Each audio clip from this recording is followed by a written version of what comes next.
नरेंद्र मोदी दो युद्ध की तैयारी एक साथ कर रहे हैं। पहले युद्ध की तारीख है 6 और 11 नवंबर। दूसरे युद्ध की तारीख बहुत जल्द आने वाली है। इस युद्ध में नरेंद्र मोदी का पहला मोर्चा है बिहार चुनाव, दूसरा मोर्चा है पाकिस्तान। 6 नवंबर से शुरू हो रहे बिहार वाले पॉलिटिकल बैटल में मोदी की लड़ाई राहुल से होगी, तेजस्वी लालू से होगी, ओवैसी से होगी। बिहार वाले युद्ध में रिजल्ट मोदी के फेवर में आएगा या खिलाफ जाएगा, यह 14 नवंबर को पता चल जाएगा। लेकिन पाकिस्तान वाले मोर्चे पर जीत हिंदुस्तान की होगी।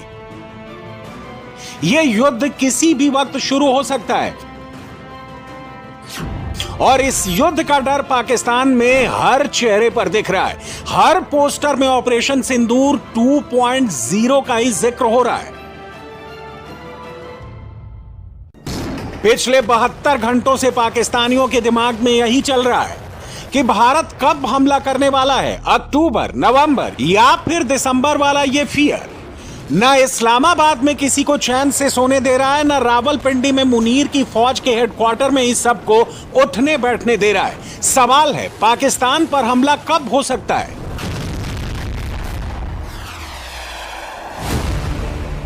तो तारीख नोट कर लीजिए। पाकिस्तान पर यह अटैक 14 नवंबर को बिहार चुनाव के नतीजे आने के बाद किसी भी वक्त हो सकता है। और यह हम नहीं कह रहे, यह दावा खुद पाकिस्तानी कर रहे हैं। पाकिस्तानी इतना युद्ध इसलिए कर रहे हैं, अगले युद्ध से इसलिए इतने ज्यादा खौफजदा हैं क्योंकि 3 अक्टूबर को एक साथ थोड़े थोड़े समय के अंतराल पर रक्षा मंत्री Rajnath Singh, airforce chief air marshal AP Singh और army chief general Upendra Dwivedi ने पाकिस्तान को सबक सिखाने की वार्निंग दी है। तब से लेकर अब तक 72 घंटों से ज्यादा का वक्त बीत चुका है, लेकिन पाकिस्तान को हिंदुस्तान के सबसे बड़े अटैक का डर अब तक सता रहा है।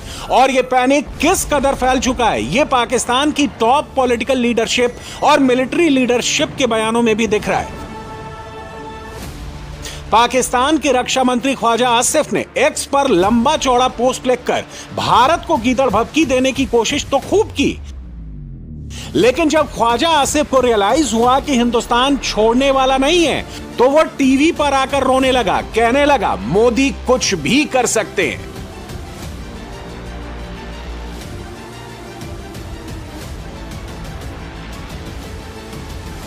ख्वाजा आसिफ की तरह पाकिस्तानी आर्मी चीफ और उसकी डरपोक फौज ने खूब हवाई बातें की, लेकिन जैसे ही उन्हें एहसास हुआ कि अब की बार हिंदुस्तान पहले से भी ज्यादा सीरियस है, तो पाकिस्तान में सबकी शक्ल बिल्कुल ऐसी ही दिखी जैसी इस तस्वीर में दिख रही है। पाकिस्तान से आ रहे रिएक्शंस में उसका डेस्परेशन दिख रहा है। डेस्परेशन, भारत के हमले से कैसे बचा जाए इसका। तभी तो पाकिस्तान का रक्षा मंत्री इन दिनों पाकिस्तानी नौसेना के हेडक्वार्टर में राउंड लगा रहा है, पाकिस्तानी नेवी के चीफ से मीटिंग्स कर रहा है। आज ही पाकिस्तानी नेवी ने एक नोटैम यानी नोटिस टू एयरमैन जारी किया है। पाकिस्तानी नौसेना अरब सागर में 9 और 10 अक्टूबर को ट्रेनिंग और फायरिंग एक्सरसाइज करने जा रही है। और यह एक्सरसाइज पहले से प्लान नहीं थी, यह एक्सरसाइज भारत के रक्षा मंत्री के उस बयान के बाद प्लान हुई जिसमें राजनाथ सिंह ने पाकिस्तान को वार्न किया था और कहा था कि कराची का रास्ता सर क्रीक से ही होकर जाता है। हिंदुस्तान का इशारा भर काफी है, पाकिस्तान को कराची गंवाने का डर अभी से सताने लगा है।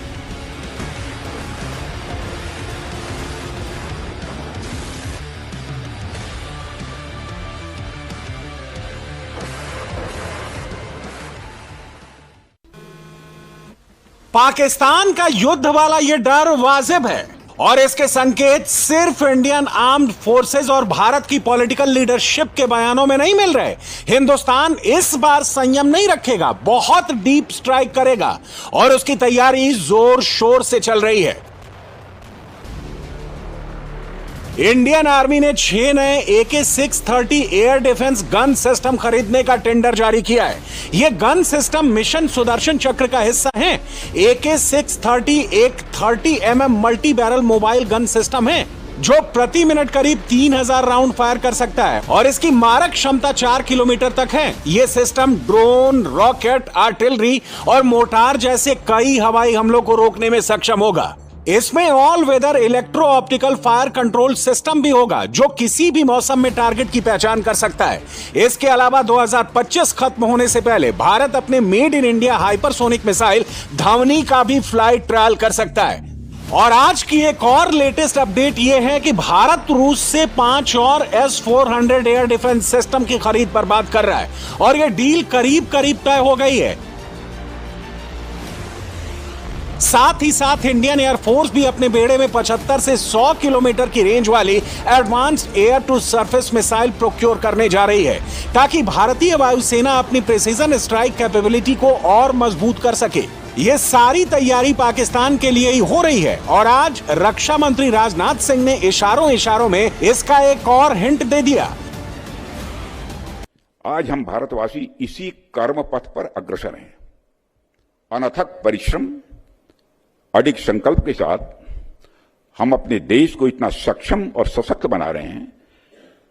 कोई भी अनदेखी चुनौती, ऐसी चुनौती जो दिखाई नहीं देती है, कोई भी अप्रत्याशित यानी अनएक्सपेक्टेड परिस्थिति हमें विचलित न कर सके।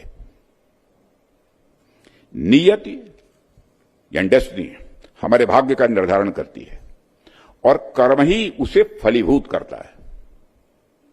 और इस विश्वास के साथ हम सबको एकजुट होकर निरंतर आगे बढ़ते रहना है। पाकिस्तान एक जेली स्टेट है और जेली स्टेट एक ऐसा देश माना जाता है जो हमेशा अस्थिर रहता है मगर बिखरता नहीं है।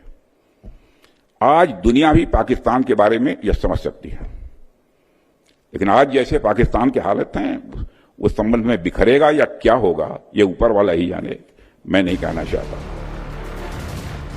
रक्षा मंत्री ने बिना कुछ कहे ही बहुत कुछ कह दिया है। पाकिस्तान के बिखरने की शुरुआत हो चुकी है। पिछले एक हफ्ते से पीओके से आ रही तस्वीरें यही इशारा दे रही हैं।